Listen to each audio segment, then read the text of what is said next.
අපේ බොහෝසේ ආදරය කරන ධර්මිෂ්ඨ පියාණනි අපි නැවත ස්තුති කරනවා. අපි දන්නවා අපි යාඥා කරනකොට ඔබ වහන්සේ අපේ හඬ අසනවා කියලා. අපි ස්තුති නමස්කාර කරනවා අපේ නමස්කාරය වහන්සේ බාර ගන්නවා කියලා. මේ උදෑසන වහන්සේ අපට ඉතා ප්‍රසන්න කමින් ආසාවෙන් ගෞරවයෙන් බලා සිටින නිසා ස්තුති වේවා දෙවියන් වහන්සේ.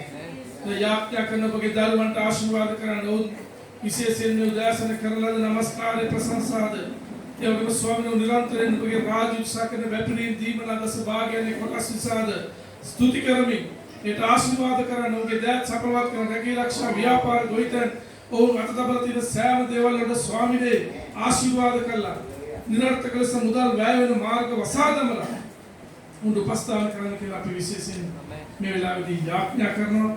ඒ වගේම දැන් ඔබගේ වචනයෙන් අපිට කතා කරලා අප දිරිගැන්වන අප ශක්තිමත් කරලා යනවා. අපිට ආශිර්වාද කරලා යනවා. සියල්ල අපි ඉල්ලන අතර ඔබට සියල්ල බාර කරනවා. යේසුස් වහන්සේගේ නාමයෙන්. ආමේන්. හලෙලූයා. හොඳයි අපි නැවත මම කියවා වගේ ඔබ පිළිගන්න ඉතාමත් ආදරේ යේසුස් වහන්සේගේ නාමයෙන්. අපි ගිය සතියේ කතා කළා දෙවියන් වහන්සේගේ වචනේ සුද්ධාත්මයන් වහන්සේ අපේ ජීවිතයට ප්‍රයෝජනෙ සඳහා දීලා තියෙනවා කියලා. ආමේන්.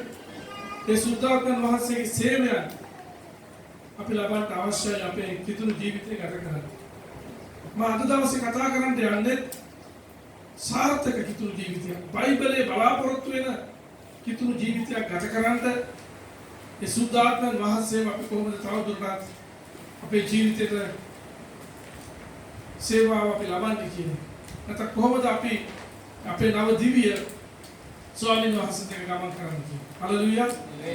ඉතින් අපේ උත්සාහය මේ වසර අවසන් වෙනකොට අපි පළදරන සැබෑ දේව දරුවන්ගේ ස්වභාවයට අපි පංගුකාරයන් වෙන්නත් අපි ගොඩනැගෙන්නේ.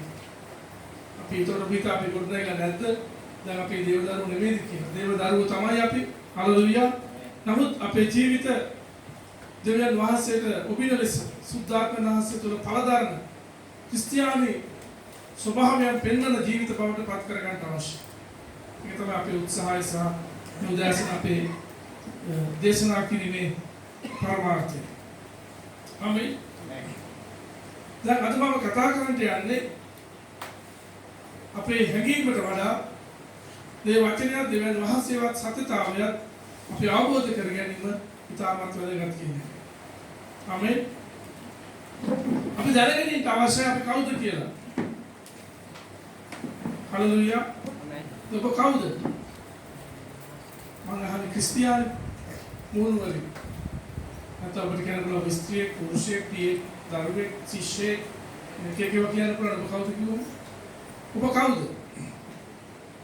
හා? මට කියන්න පුළුවන් ඔබ කවුද කියලා? දේව දරුවෙක්. ආමේන්. තව කවුද ඔබ? දේව දරුවෙක් කියලා තව වචන තියෙනවා. හා? අවු? ගෝලේ. ගෝලේ. ආමේන්. හොඳයි. ඔබ කවුද? ආමේන්. දැන් අපි දේව දරුවෝ කියන එක ගමු කියලා. පොදු වශයෙන් අපි දෙවියන් වහන්සේගේ දරුවෝ. දැන් ඔබ දෙවියන් වහන්සේගේ දරුවෙක් කියලා කවුද ඔබට කිව්වේ? කොහොමද ඔප්පු කරන්නේ දේව දරුවෙක් කියලා? පොඩ්ඩක් කතා කරන්න. ඔය වань කියලා ඔප්පු කරන්නේ කොහොමද? මම දේව දරුවෙක් කියලා මම ඔප්පු කරන්නේ කොහොමද? දැන් ඔබ සිංහලෙක් නැත්නම් මුස්ලිම් ඔබ ක්‍රිස්තියානි මොනවාද දෙමළ කියලා ඔබ ඔප්පු කරන්නේ කොහොමද? හා? ඔකේ? ඔබේ අනන්‍යතාවය ඔප්පු කරන්නේ මොකෙන්ද? දෙවියන් වහන්සේ වචනේ කොහොමද ඔප්පු කරන්නේ? මම සිංහලද? මම ක්‍රිස්තියානි මොනවාද මුස්ලිම්ද? මොනවාද ඔප්පු කරන්නේ කොහොමද? ඔප්පෙන් සහතිකේ. මොකද ඔප්පු කරන්නේ? මම මොකද ඔප්පු කරන්නේ? ඔප්පෙන් සහතිකේ තමයි යන්නේ. ඔබගේ ඒතර ඔප්පෙන් සහතිකෙන් තමයි ඔබ ශ්‍රී ලාංකික පුද්ගලෙක් ඔබ මොන ජාතියද මොන ආගමද කියලා ඔබ ඔප්පෙන් සහතිකෙන් තමයි ඔප්පු කරන්නේ. ඔබ දේව දරුවෙක් කියලා ඔබ ඔප්පු කරන්න. ඔබ මොටර් සයිකලයක් කඩගෙන යනවනම් පොලිසිය නතර කරලා අහනවා කො මේ ලයිසන්ස් එක ගන්න කියලා. මේ බයිසිකලේ කො ඔයාලගේ ලයිසන්ස් එක පෙන්නනවා. මේක පදවගෙන යන්න බලපත්‍ර තියනවාද කියලා. ඒතර ඔබ කියනවා මට බලපත්‍ර තියෙනවා කියලා. ආයෙම යන්න කියලා කියනවාද ඒගොල්ලෝ? මොනවද කියන්නේ? අසාක්ෂි. ඔබ කියන මම දේවදරුවෙක්. මම දෙවනාසනේ ඉපදුනා. මම ක්‍රිස්තියානි කාරේ. කො ඔප්පු කරන්න සාක්ෂි. කො ඔයාගේ බලපත්‍ර. ඒතර අපි මොකද කරන්නේ? අර බලපත්‍ර පෙන්නුවාම එයා බලලෙවල බලයන්ද කියනවා. එහෙම නේද? මොකද්ද බලක තියෙන බලපත්‍රය? දැන් ඔබ දේවදරුවෙක් කියනවා. ඔබ දේවදරුවෙක් කියලා ඔප්පු කරන්නේ කොහොමද? කොහොමද සුද්ධ ඔප්පු කරන්නේ? සුද්ධාත්ම නාස. කවුද අපිට කියන්නේ? මොකද්ද තියෙන බලපත්‍රය? හලුනේ. දැන් ඔබ දැනගන්න අවශ්‍යයි. ඒක හැංගීමකින් නෙමෙයි. ක්‍රිස්තියානි කාර්යයක් වෙන්නේ අපි හැංගීමකින් නෙමෙයි. මම පල්ලියට ආවා. මම දේශවාසී ආඥා කළා. මම ඒ නිසා නේද? මම හොඳ කෙනෙක් වුණා. මම දැන් ක්‍රිස්තියානි කාර්යයක් අපිට හැංගීමකින් ක්‍රිස්තියානි කාර්යයක් කියලා කියන්න බෑ. දේවදරුවෙක් කියන්න බෑ. අපේ අනිත්‍යයට වඩා හොඳයි කියලා හිතන්න බෑ. ක්‍රිස්තියානි ජීවිතය කියලා කියන්නේ ආචාර ධර්ම පවත්වමින් හොඳ වැඩ කරමින් හොඳ ජීවිතයක් ගත කරන එක නෙමෙයි. උඹත් මේ ලෝකේ හොඳ ජීවිත ගත කරන මිනිස්සු ඉන්නවා. කොච්චර මිනිස්සු කියලා අපි කාටවත් කරදරයක් නැහැ. එහෙම කියන මිනිස්සු අහලා තියෙනවා. අපි කාගේවත් දේවල් වරකම් කරන්නේ නැහැ. කාගේවත් දේවල් ගන්න නැහැ. මම පොඩ්ඩක් බිව්වත් කාටවත් කරදර කරන්නේ නැහැ. මොන්න මගේ නෝනගෙන් අහලා බලන්න. ඔන්න මගේ ළමයිගෙන් අහලා බලන්න. ඒගොල්ලෝ කියන අනේ අපේ තාත්තා දීපු දාට අපිට හරි හොඳයි. ඒක තමයි අපිට එක ගෙනත් දෙන්න හරි හොඳයි. ඒ වගේ හොඳ මිනිස්සු ඉන්නවා. හරි වෙලාවට දාන ධර්ම හරි වෙලාවට දෙමව්පියෝ මිය පරලෝ ගියා සිහිපත් කළා ඒව කරන මිනිස්සු ඉන්නවා. ගුණවත් ඒවා කරන මිනිස්සු ඉන්නවා. ඒක නෙමෙයි ක්‍රිස්තියානි ජීවිතය කියන්නේ. ක්‍රිස්තියානි ජීවිතය කියලා කියන්නේ ක්‍රිස්තුස් වහන්සේත් එක්ක නව ජීවිතයක් ආරම්භ කිරීම. ආමේන්. එතකොට මම දේවදරුවෙක් කියන සහතිකය මට දෙන්නේ දෙවියන් වහන්සේගේ වචනේ. ඒක මගේ හැඟීමක් නෙමෙයි. ඒක වෙන කවුරු හරි කියන නිසා නෙමෙයි. මාව කවුරු හරි බෞද්ධිස්ම කළා දැන් මගේ නම මාරු කරපු නිසා නෙමෙයි. මම දේවදරුවෙක් කියලා කියන්නේ කවුද? යෝහන් 1:12 මොනවද කියන්නේ? යම් පමණ දෙනෙක් උන්වහන්සේව පිළිගන්නවද? උන්වහන්සේගේ නාමය කෙරේ අදහ ගන්නවද? ඔවුන්ට දෙවියන් වහන්සේගේ දරුවන්ට උන්වහන්සේ බලය දුන්සේක. ආමේන්. ඒ නිසා දැන් සහතිකේ දෙවියන් වහන්සේගේ වචනයට වඩා සත්‍ය වූ සහතිකයක් අපිට නැහැ. හලෙලූයා.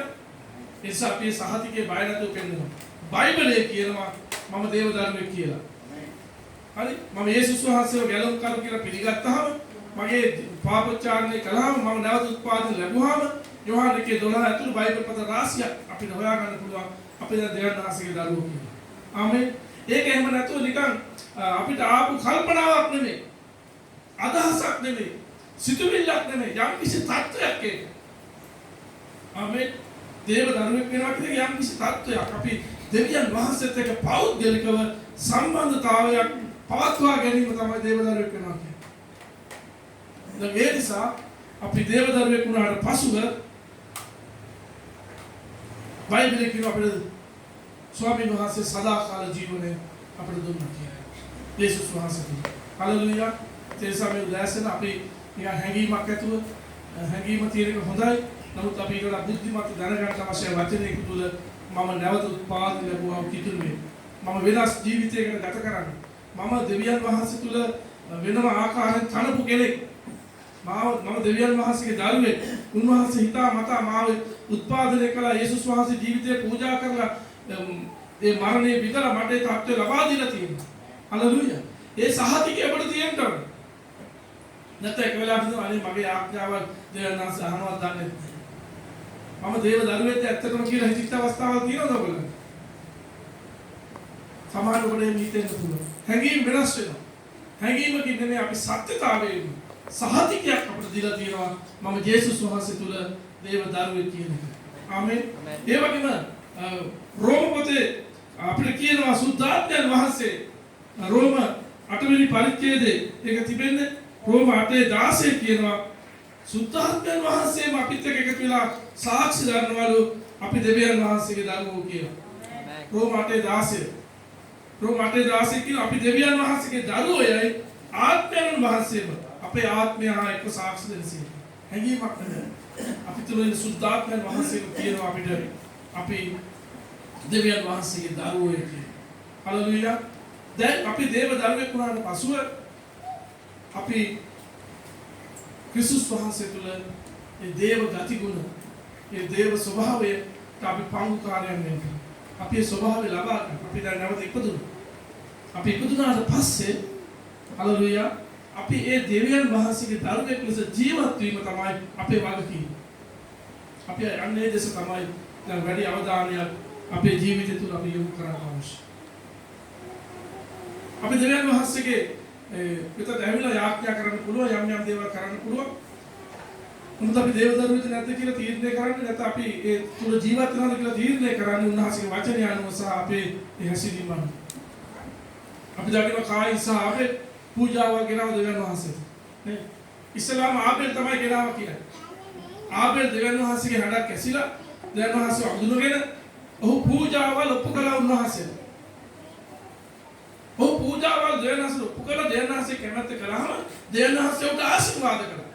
ආමෙන්. එතකොට ඒ ආශිර්වාද අනිත් අයට පෙළෙන්න තිබුණා. ඔහුගේ සහෝදරයා දැක්කා.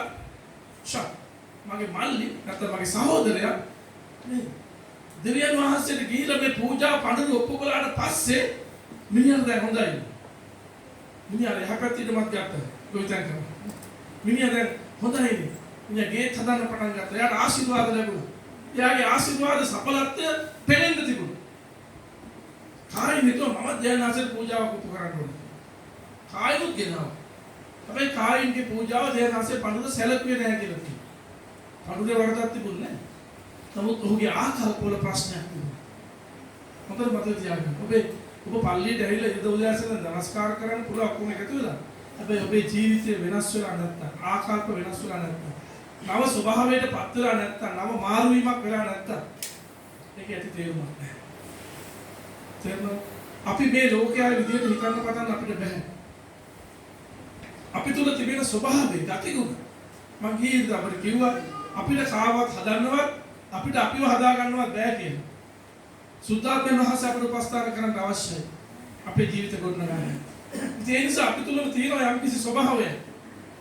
සමහරවිට අපි එහෙම කරන්නේ මගේ හැටි කියලා. ඒ මගේ ස්වභාවය අපේ තාත්තත් එහෙම. අපිත් එහෙම තමයි. අපි අපේ ස්වභාවයක් පෙන්නනවා. නමුත් දැන් අපි දේව ස්වභාවයට පැමිණෙන්න අවශ්‍යයි. දැන් අපි තුල තියෙන ස්වභාවයන් වෙනස් වෙන්න අවශ්‍යයි. ක්‍රිස්තුස් වහන්සේ තුල පරදන්න පිණිස. එහෙම වෙච්ච දාට මේ ලෝකෙට සුභාරංචිය නිකම්ම පැතිරෙන්න පටන් ගන්නවා. ඒගොල්ලෝ අපේ ජීවිත දකින්න යනවා. ආශිර්වාද කරන්න දෙවියන් වහන්සේ, සුවය දෙන්න දෙවියන් වහන්සේ, සඵලත්වය දෙන්න දෙවියන් වහන්සේ. සඵලත්වයේ ආශිර්වාදයේ තිබුණ පළියට මට දේව රාජ්‍ය සහතික නැහැ. දෙවියන් වහන්සේගේ රාජ්‍ය සහතික වෙන්නේ මම දේව දරුවෙක් වෙලා මම ඒ ඔබින ජීවිතයක් ගත කිරීම. ඒ නිසා මම දැන් ඕනෑ කමින් සුද්ධාත්මයන් වහන්සේත් එක්ක මගේ ජීවිත සම්බන්ධතාවයක් ගොඩනගා ගන්නට අවශ්‍යයි. හලෙලූයා. සම්බන්ධතාවයක් ගොඩනගා ගන්නට අවශ්‍යයි. එම නිසා මම දැන් සැබෑ ඇදහිල්ලට පැමිණෙන්න ඕනේ. ආමේන්. හැඟීම් මත නෙමෙයි. මම කියවන හැඟීමක් මම පූජාවක් උප කරන්න පුළුවන්. මට හැඟෙනවා මේ හොඳයි කියලා. එහෙම නෙමෙයි. මම දෙවියන් වහන්සේගේ වචනේ සහ දෙවියන් වහන්සේගේ සත්‍යතාවය විශ්වාස කරනවා. අපි හැඟීමකට යනවා නෙමෙයි. කොච්චර මිනිස්සු හැඟීම් මතට ඇවිල්ලා නමස්කාර කරනවද? ගස්ගල් වලටත් නමස්කාර කරනවා. සමහර මිනිස්සු විවිධ තැන්වල කියලා නමස්කාර කරනවා.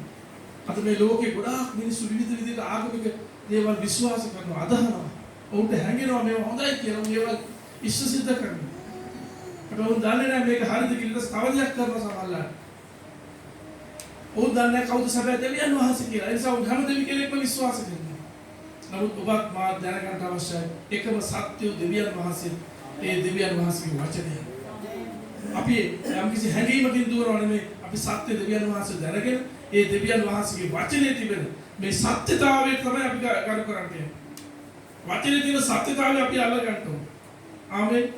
දෙවියන් වහන්සේව නමස්කාර කරන විදිය, දෙවියන් වහන්සේට යාඥා කරන විදිය, අපි අදහන්න ඕන විදිය බයිබලයේ තමයි අපිට කියලා දීලා තියෙන්නේ. අපි විශ්වාස කරන්නේ බයිබලයේ. දෙවියන් වහන්සේගේ වචනේ, ඒකේ සත්‍යතාවය. ඒකයි අපි ක්‍රියාවට නංවන්නේ. ක්‍රියාත්මක කරන්නේ. එහෙම නැතු තව කෙනෙක් කරන දිහා බලන්නේ නෙමෙයි. බයිබලයේ කියනවා මේ රතු මුහුදු දෙකට බෙදලා මෝසෙස් ඒක එකක් සිදු වුණා නෙමෙයි. ඒතර දෙවියන් වහන්සේගේ හාස්කමක් සිදු වෙනවා. මෝසෙස් සැරයට යොසුලගෙන ඉන්නවා. ඊට පස්සේ වියලි බිම මතුවලා ඒ රතු මුහුද මැදින් ඊශ්‍රායල් ජනතාව ගමන් කළා. හලෙලූයා. අපි හලෙලූයා කියමුද? ආමේන්. හලෙලූයා. ඊශ්‍රායල් සෙනඟ ගමන් කළා රතු මුහුද මැදින් ඇදහිල්ලේ. ඒක හේබ්‍රේ කොස්ලි පරිච්ඡේදයේ කියන ඇදහිල්ලෙන් ගමන් කළා. ඊට පස්සේ එතෙන්ට ළඟා වෙච්ච ඊශ්‍රායල් ජනතාවනේ මිස්රේ හමුදාව දුටුවා ඊශ්‍රායල් සෙනඟ යනවා. ඊශ්‍රායල් සෙනඟ ගිය නිසා ඒක අපිට යන්න පුළුවන් කියලා. ඒගොල්ලන්ගේ අස්සකරත්තත් ඒගොල්ලෝ දැක්කුවා රතු මුහුද මැදට. නමුත් ටිකක් දුර යනකොට ඒගොල්ලන්ට යන්න බැරුව ගියා. බයිබලයේ කියන ඔවුන් ඊශ්‍රායල් සෙනඟ යනවා දැකලා යන්න කියලා. මේ දැකලා අපිට කරන්න බෑ. දැනගෙනමක් එක කරන්න. ආමේන්. ඔබ මෙතන නැගිටිනකොට ඔබ මෙතන දනනනකොට ඔබ මෙතන යාඥා කරනකොට ඔබට දැනුමක් තියෙනවා. දෙවියන් වහන්සේ ඔබ දෙස බලනවා. හලෙලූයා. අපි උදාසන දෙමළ පිටියේ බයිබල් පද වර්ගයක් කියවුවා. ඒසාය 43 උතර කියලා දෙවියන් වහන්සේ අපේ මොර ගැසීම අසනසෙක කි. අපි ජල මැදින් ගිනි මැදින් ගියත් ඒව අපිට උඩින් ගලන්නේ නැහැ. මන්ද දෙවියන් වහන්සේ අපි සමග ඉන්නවා. දෙවියන් වහන්සේ අපේ නම කියා හඬ ගසනවා කියනවා. ආමේන්. මොනවා කරනවා කියලා? දෙවියන් වහන්සේ අපේ නම කියලා දන්නවා. මේ ලෝකෙ කොච්චර ජනගහනයක් ඉන්නවද? මේ රටේ කොච්චර ජනගහනයක් ඉන්නවද? නමුත් ඔබ ඉන්න ස්ථානයේ ඔබ දෙවියන් වහන්සේ නම කියලා හඬ ගසලා තියෙනවා. හලෙලූයා. මතක තියාගන්න. හැඟීමකින් අපි යනවා නෙමෙයි. ඔය හරි දෙවියෙක් කියන අපේ එහෙම එකක් නෑ. අපි කරන හුස්ම ගැනීම පවා දෙවියන් වහන්සේට වෙන වෙනම දැනෙනවා. දෙවියන් වහන්සේට අපි ගැන විශේෂිත සැලසුමක් තිබෙනවා. දෙවියන් වහන්සේට විශේෂිත වැඩපිළිවෙලක් අපි ගැන තිබෙනවා.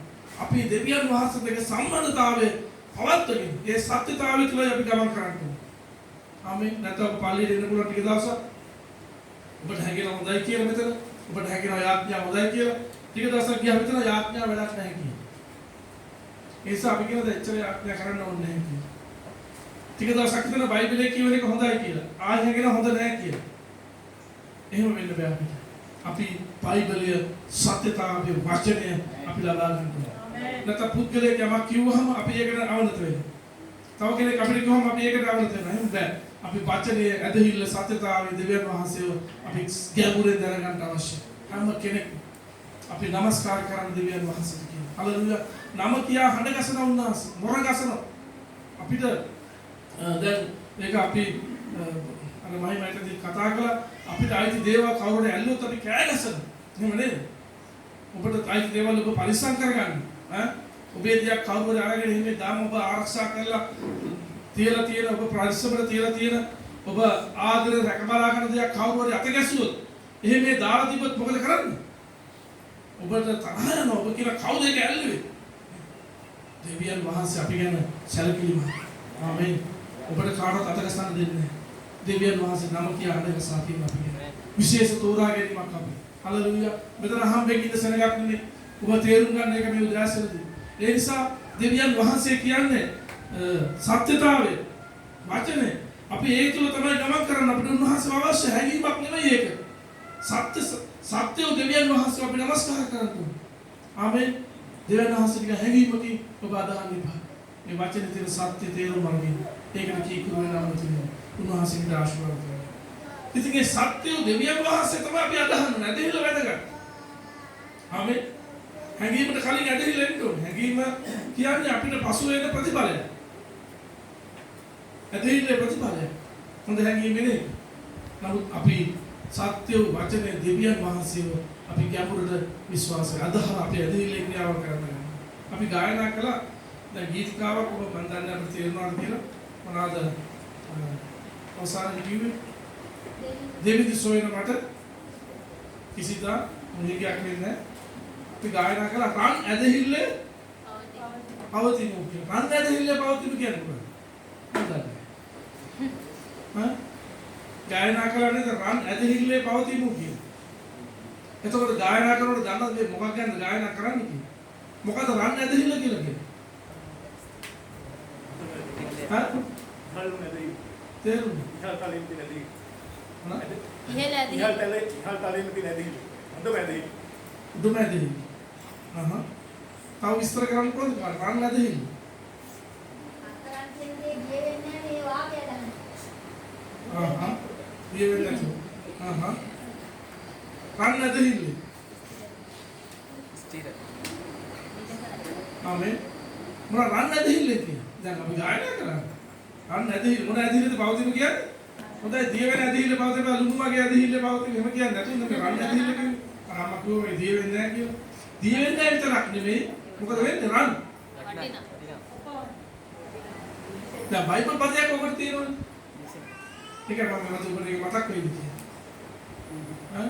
රන් ඇදහිල්ල කියලා කියන්නේ බයිබලයේ කියන නුඹලා ඇදහිල්ල පරීක්ෂා කරන ලබන කාල සෝදිසි වලට වැටෙන කාල රන්නේ නික්මෙනවා කියලා. රත්තරන් පිරිසුදු වෙනවා ගින්දරේ. නේ එහෙම ගින්දර දැම්මම ඒක පිච්චෙන්නේ නැහැ. ගින්දර දැම්මම මොකද වෙන්නේ? ඒකේ තියෙන අනවශ්‍ය දේවල් පිච්චිලා ඒක නියම කැර 22 හරි 24 හරි හොඳ රත්තරන් බවට පත් වෙනවා. හලෙලූයා.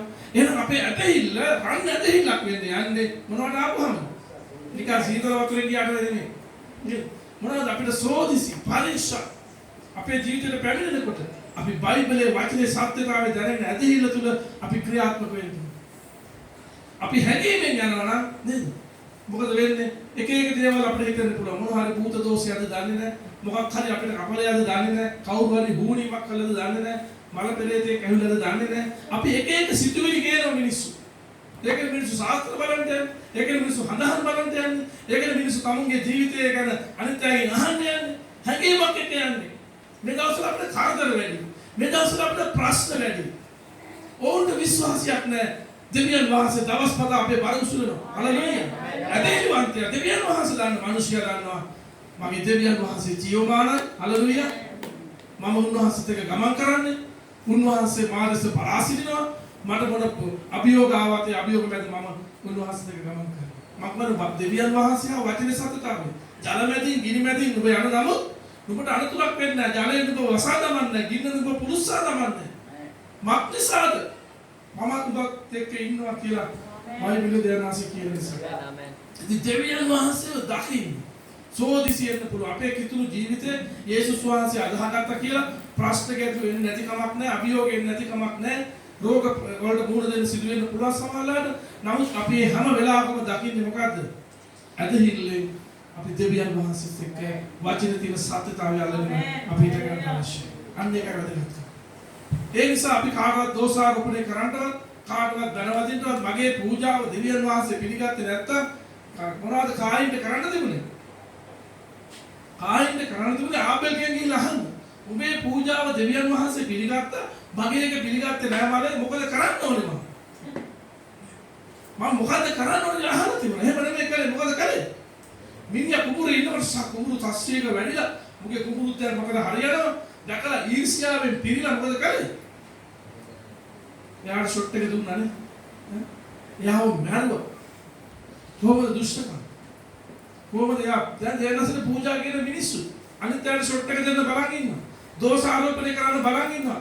වැරදි අකුණ කතා කරන්න බලන් ඉන්නවා. පොඩ්ඩ බැරිනොට නරක වචන නපුරු දේවල් කතා කරනවා. අපි හැංගීම් එක ජීවත් වෙනවා. අපි හැංගීම් වලට ඇතුල් වෙලා.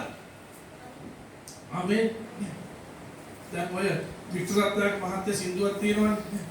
අපි හැංගීම් වලට ඉඩ දෙමු වියතක් කියලා.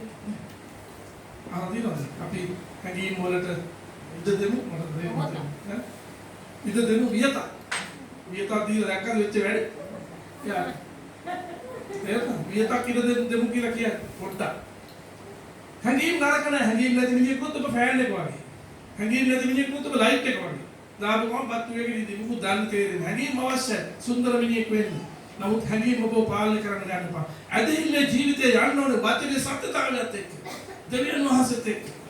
තේරුණා? උන්වහන්සේ අපිට අභියෝග ජීවිතේ එනකොට අපි බලන්නේ කොහමද? හැංගීම් එක්ක නෙමෙයි. ශාස්ත්‍ර බලලා නෙමෙයි. බයිබලයේ බලලා. වචනේ සත්‍යතාවය අල්ලගෙන. මම මොකද කරන්න ඕනේ මේ වෙලාවේදී? මම කොච්චර යාඥා කරන්න ඕනේද? මම ඒ යාඥා කළ ඉවසීමෙන් බලා යාඥා කරන තරක් මාදි ඉවසීමෙන් බලා සිටින්න ඕනේද? මම සත්‍යතාවය වචනේ පවත්වන්න ඕනේද?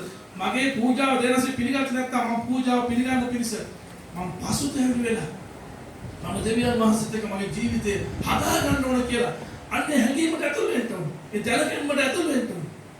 ආමේන්. සෑම ක්‍රිස්තියානි කාර්යයක් හලෙලූයා. නැවත ඉපදුනා වූ බවට පත් වෙනවා. යමෙක් ක්‍රිස්තුස් වහන්සේ තුළ සිටින්නේ නම් ඔහු අලුත් නැවිල්ල.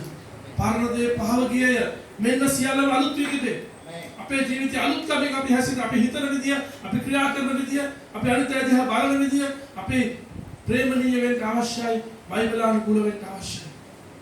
අද තාමත් අපේ කිතුණු සභාව තාමත් අපේ කිතුණු ජීවිත මොකද වෙලා තියෙන්නේ? අපි තාමත් නපුරු අගුණ කතා කරනවා. අපි තාමත් දුෂ්ට සිතුවිලිත් එක්ක ජීවත් වෙන පාපෙට ඉඩ දීලා තියෙනවා. ඒ නිසා අපි මොකද කරන්න ඕනේ? අපි දැන් ජීවත් වෙන්න මොකද කරන්නේ? ආමේන්. ඔබ දැන් සාමාන්‍ය ජීවත් වෙන්න මොකද කරන්නේ? ඔබ දේවල් කරන මම අහන එක උත්තරයක් ලැබෙයි දැන්. ඔබ ජීවත් වෙන්නේ පළමුවට මොකක් කරන්න අවශ්‍යද? ඈ? මොන කරන්න? කවුද කියන්නේ? මොන කරන්න? හුස්ම ගන්න විතරක් හරියන්නේ නැහැ. මොන කරන්න? ඈ? මෙයා ජීවත් වෙන්න කිව්වද දන්නේ? මොන කරන්න ඕනේ? ඈ? මොන කරන්න ඕනේ? කොල්ල? ඈ? මොන කරන්න ඕනේ? ආස්වාස ප්‍රාස්වාස කරන්න. හුස්ම ගන්න විතරක් කිව්වොත් නිරවලා නැහැ. නේද? මොකද කරන්න? අපි හුස්ම ගන්නවනේ හුස්ම පිට කරන්න ඕනේ. අපි ගන්න ඕනේ මොන හුස්මද? ඔක්සිජන්. අන්න හරි. මොන ගන්න ඕනේ? පිරිසුදු වාතය. ඔක්සිජන්. පිට කරන්නේ මොනවද? මොන? Carbon dioxide. ඒක හොඳ එකක්ද? ඒවා කොහෙද තියෙන්නේ? හා? අපි ගන්න හොඳ එක ඇතුලේ තියෙන නරක එක. අපි මොකද කරන්නේ? නරක එක පිට කරනවා. හොඳ එක ගන්න නම් ඉතින්. ඒක තමයි ගස් වලින් ඔක්කොම අපිට ඔක්සිජන් ලැබෙන්නේ ඒ ධ්‍යාන සලස්වනවා. ආමේන්. දැන් අපි මේ ඇදහිලි ජීවිතෙත් මේක කරන්න ඕනේ. ආමේන්. මොනවද ගන්නනේ අපි? අපි දෙවියන් වහන්සේ තුල දේව වචනේ තුල තිබෙන සුද්ධාත්මයන් වහන්සේ තුල තියෙන ඔක්සිජන්. නැත්නම් ඒ දෙවියන් වහන්සේගේ වචනය ඒ සත්‍යතාවයේ ජීවිතය අපි ගන්න ඕනේ ඇතුළට. ආමේන්. මොනවද පිට කරන්න ඕනේ? අපි තුල තියෙන නපුර පාපේ සිතුවිලි අපිව වෙලා ගන්න හදන අසුද්ධ දේවල්, පෞකාර දේවල්, ඒ වැරදි දේවල් අපි මොහොතින් මොහොත පිට කරන්න. කොහොමද පිට කරන්නේ? දැන් ඔබ ආස්වාස ප්‍රාස්වාස කරන්නේ කොහොමද? ආමේන්. කොහොමද ඔබ හුස්ම ගන්න හුස්ම පිට කරන්නේ? හා? මේක දුර. ඔබ හුස්ම ගන්න කොහොමද? ඈ? නහයෙන් හුස්ම ගන්නවනේ. නහයෙන් ගන්නකොට කටින් හරි ගන්නවා. කටින් ගන්න එපා. නහයෙන් ගත්තම තමයි ඔක්සිජන් හොඳට යන්නේ. ඉතින් අපි පිට කරන්නේ නහයෙන්ම පිට කරනවා. බාල දයන්ස අපි මාන දින විදිහ. හලෙලුයා. එතකොට කොහොමද අපි නරක දේ පිට කරන්නේ? කොහොමද ඇතුළේ තියෙන නරක පිට කරන්නේ අපි දැන්? ආත්මික ලෝකේ. හලෝ මට කියන්න කොහොමද පිට කරන්නේ?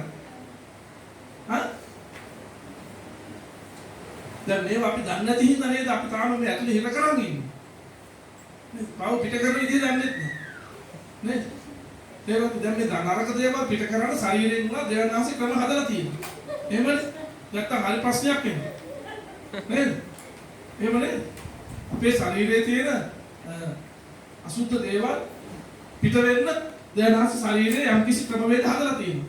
දැන් ආත්මික ලෝකෙත් අපිට හදලා තියෙනවා. නේද? සිතුවිල්ලක් කරනවා නපුරු සිතුවිල්ලක්. වැරදි සිතුවිල්ලක් කරනවා. ඊර්ෂ්‍යා සහගත සිතුවිල්ලක් කරනවා. ආපු ගමන් කොහෙද දැන් මේක තියෙන්නේ? දැන් මේක තැම්පත් වුණා. දැන් කොහොමද පිට කරන්නේ? හිතුවහම එනවා කියලා ගන්න. කොහොමද පිට කරන්නේ? පිට කරගන්න ක්‍රමය තමයි පාපොච්චාරණය කිරීම. එහෙනම් අපි දිනපතා අපි හුස්ම අරගෙන ආශ්වාස ප්‍රාශ්වාස කරමින් අපේ ශරීරය අපි පවත්වාගෙන යනවා වගේ අපි නිතරම අපේ දෙන හැම සිතුවිල්ලක් හැම වරදක් හැම දෙවියන් වහන්සේගේ නොවන දෙයක් අපි මොකද කරන්න ඕනේ? මේ මානසික දෙන සිතුවිලි මේ හැඟීම් ඒ වැරදි හැඟීම් හොඳ හැඟීම් නෙමෙයි අපි යේසුස් වහන්සේ ඉදිරියේ ප්‍රකාශ කරන්නට අවශ්‍යයි. ආමේන්. දවස් පත. එහෙම වෙලා අපි මොකද වෙන්න ඕනේ? හැමතිස්සෙම අපි අලුත් වෙන්න ඕනේ. ආමේන්. මේ ශරීරය හදලා තියෙන්නේ දෙවියන් වහන්සේ අලුත් වෙන්න. එහෙම නේද? මේ ශරීරය අපිට රාත්‍රී කාලේ නිින්දක් දීලා තියෙන එකයි දෙවියන් වහන්සේ.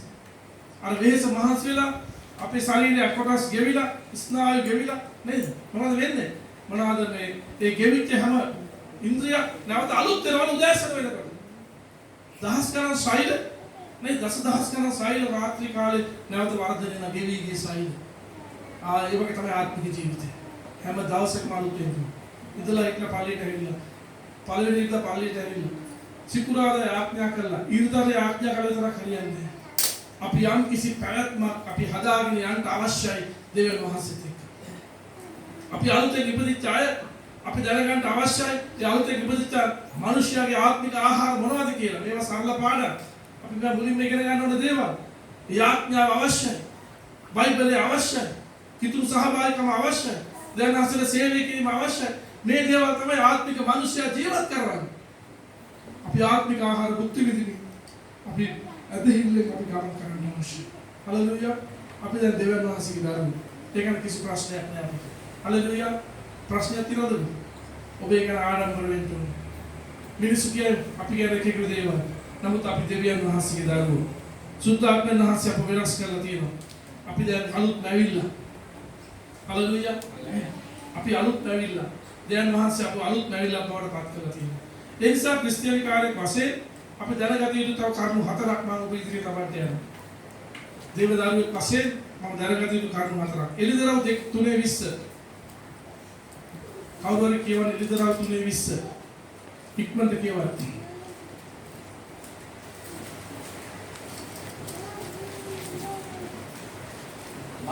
මෙන්න මම දොර ළඟ සිට තට්ටු කරමි.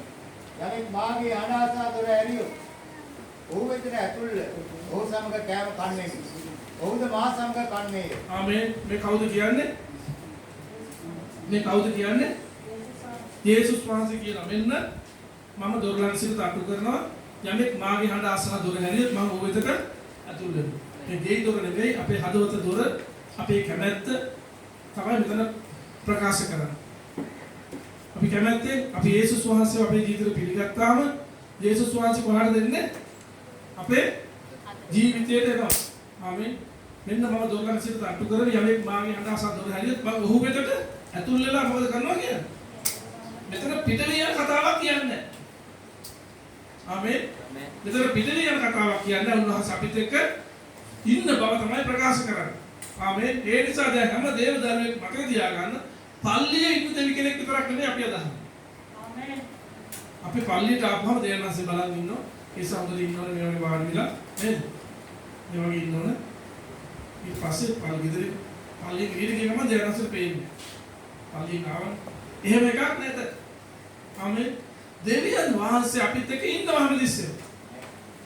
ඒ නිසා අපේ හැසිරීම, අපේ ක්‍රියාකලාපය, අපේ සිතන සිතුවිල්ල, අපි කතා කරන වචන මේ හැම එකක් දැස උන්වහන්සේ අවධානයෙන් අපේ ගෙදර දැන් කවුද ඉන්නේ? යේසුස් වහන්සේ. හලෙලූයා.